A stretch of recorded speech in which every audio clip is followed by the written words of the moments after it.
Hello everybody, I am here with Gordon Butland. It's a very interesting person that we met in incubaForum Asia here in Jakarta, and I take advantage to have some minutes with Gordon here in this interview. You will see it's a very interesting person. He made a impressive presentation yesterday, impressive speech about something different, not about technical. That's right. We spoke about investments, about how is the market, about the countries, about the society, governments. Okay, Gordon. Gordon Butland is director of G&S Agriconsulting Company, his own consulting. Even the boss is your wife, Yes. I think, no? Yes. You work and your wife commands. And she is a veterinarian, Okay. and I learned from her. Okay, you started to making shoes. Yes.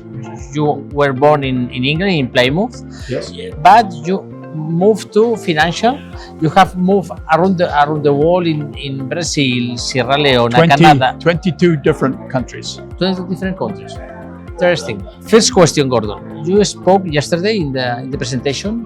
We are speaking about the export of poultry in different countries, and you say something was interesting to hear from you, that a country need three things to export.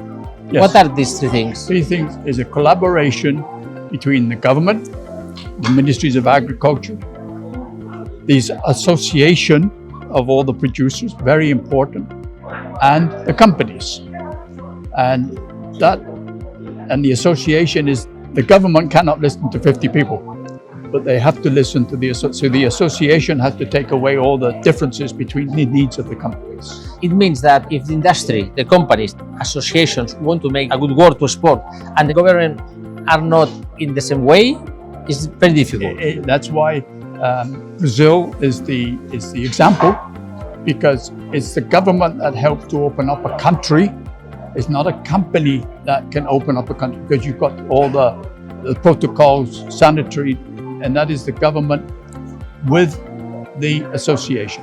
You worked in Brazil 20 years, could be? 33 years. 33 years. And I still do things in Brazil today. Okay. And you were in LAR Cooperativa, I think it's a very big player, no? I was a consultant. I went there for a strategic plan in 2001, and only recently, because I don't have time anymore, that I've stopped. So I was there for 23 years more as an advisor than a consultant. Yeah. Okay. We could say that Brazil know to do the things, to export. Yes, but every country does something different, and everybody does good things and not so good things. Speaking about the governments and how to manage this, you said yesterday that COVID changed us, changed Yes. the government, changed the people. The people were locked in at houses. Yes. In some countries 2 months, 3 months. In other countries a year. It was hard for the Yes. people. But you said yesterday that the governments want to say to us what to eat. Yes. This is Yes. in especially Europe and UK. So the UK has got each of the Tesco's of the world, and they've signed an agreement that within a period of, I think, 4 or 5 years, they have to offer a much more acceptable diet, shall we say, from a health point of view, to the population. So that is happening, and we are seeing in the US, where you now have Make America Healthy Again, also a similar sort of thing of what people should eat to keep healthy.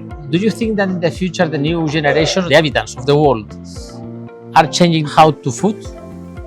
Generation Z is a different generation, and when you read events like ours, but of the marketing side, then everybody's focusing on Generation Z, and they want to know what is in the food. They hate the word additive. They don't want anything. They want everything as natural as possible. So, yes, over the long term, and as I said, we like to say not farm to fork, but fork to farm. Yeah, it's only in one direction, not in the other direction. Now it has to be the other direction.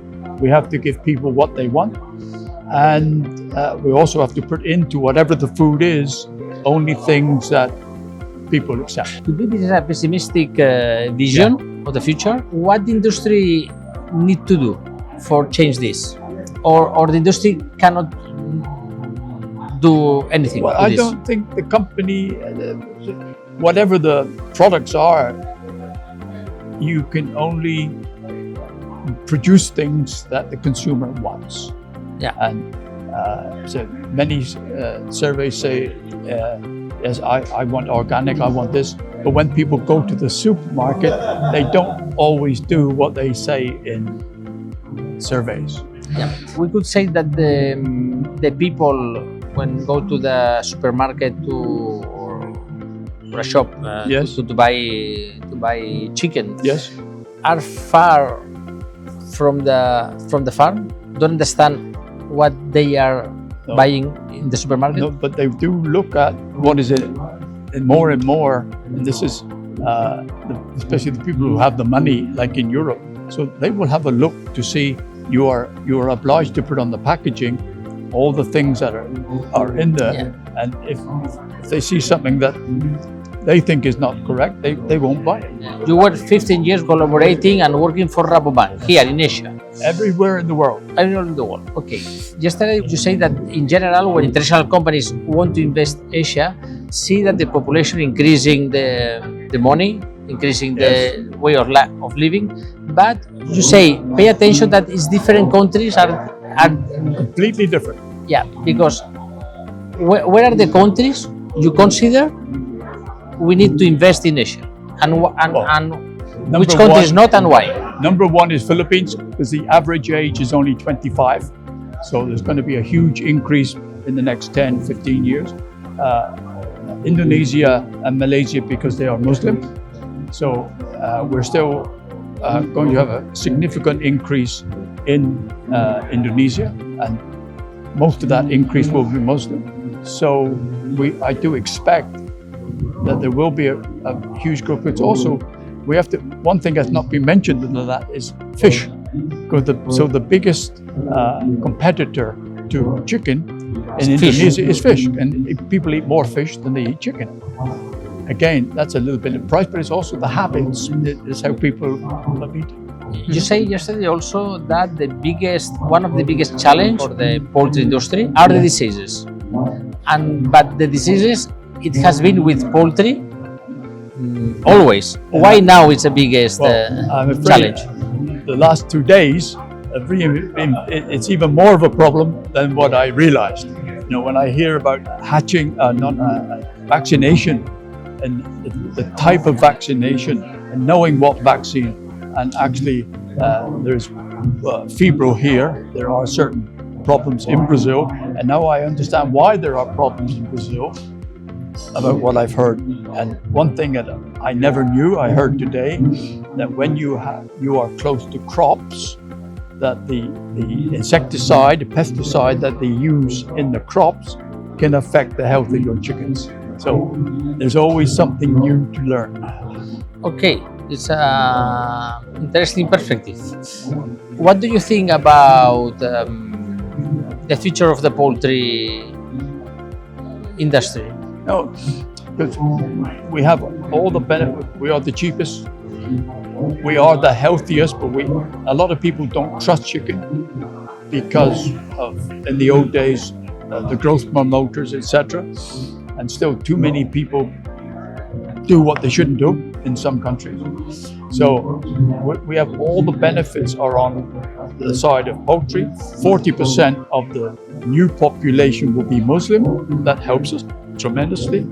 So I am very positive, but we will not see the growth that we saw in the last 20 years because in some places it's getting too expensive. Even though it is cheaper than the other, it's still too expensive for the poor people. You are from England, you lived in Brazil, in America, in Africa, in Asia.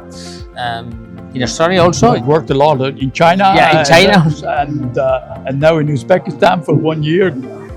So yes, I know every culture, shall we say. In the past, if we speak about geopolitical, the decision were between US and Europe. You perceive that it has changed this? Huge from a business point of view and chicken point of view. Europe is a different planet. I'm not saying it's a different part of the world, it's a different planet. Things start in Scandinavia, they come down to the Netherlands, and then they spread all over Europe.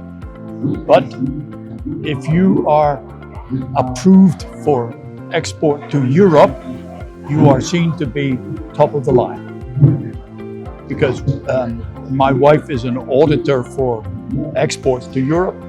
So if you follow all the rules, also you will have less disease problems, and you will have acceptance by the UK and EU consumer that we do things correctly. Europe is an interesting market for export countries. It's for the breast meat. Yeah. Because Europe export actually more than they import, but they export all the pieces that people don't eat in Europe, and they have to about 30 to 40% of the breast meat in Europe will have to come from outside of Europe. But that breast meat is for what we call cooked, the further processed product. You will not go to a supermarket and see raw meat from Thailand or Brazil. You won't see it. But as you know, each company, they have their code, and so when I go to a supermarket in Tesco or somewhere, I look and see, oh, well, that comes from this company or this company. So the big change is that China is becoming more and more acceptable, and China is a lot cheaper because breast meat in China is a byproduct. Nearly people don't like to eat breast meat, so their breast meat is a lot cheaper than breast meat from. If you were, for example, a manager or a CEO of a company that produce chicken in Europe, where would you invest? For example, Brazilian companies has invested in Brazil a lot, and now they are investing outside Brazil. Okay. But now, if you are a European CEO of a poultry producer of chickens, what would you do? I would start seriously looking at Africa. Africa. Because Africa, as I showed, is going to have 1 billion people extra by 2050. Slowly, some companies are really looking at it as producers, and not just too many people looking at Africa, looking at 1 billion people, looking at it as a market. But unless we develop the industry there, people will have no work, because poultry is a very good creator of jobs also. Then there will be huge problems if people cannot feed themselves and not just depend on cheap imports. That is not the solution. Okay, Gordon, nice to meet you. Okay. And nice to have some words with you here. Thank you. More people have to come to events like you, and you have to give an event in Uzbekistan. Okay? In Uzbekistan? Yeah. I will see that in the next year. In Tashkent or Tashkent, in Tashkent or Samarkand. Or Samarkand. Have you been to Yes, Uzbekistan? yes. In Khiva or Samarkand. Have you been to the observatory in Samarkand? Yes. That is a fantastic. Yeah. You know, what they did in the 13th century. Yeah. Unbelievable. So for me, it's I'd never been there before. I went last year, and one of the most beautiful cities, clean, virtually no crime, virtually nobody asking for money. Yeah. And in general, the Uzbek people, very nice people, but nobody knows anything about chicken. No. Yeah. That's why I'm there. About the cotton, a lot. They are great producer of cotton. Yeah, and where we have our integration, which we're doing in Greenfield, it's right by the cotton side. Yeah. And what I didn't know is that there are some byproducts of cotton which you can put in your chicken formulation. I don't know if they have enough water to produce. It's a problem. Yeah. We have quite a lot of underground, but then that water is very hard water. So then we have problems that with calcium, it can clog up the nozzles, etc. So, but everywhere has problems. Yeah. Thank you, Gordon. Okay.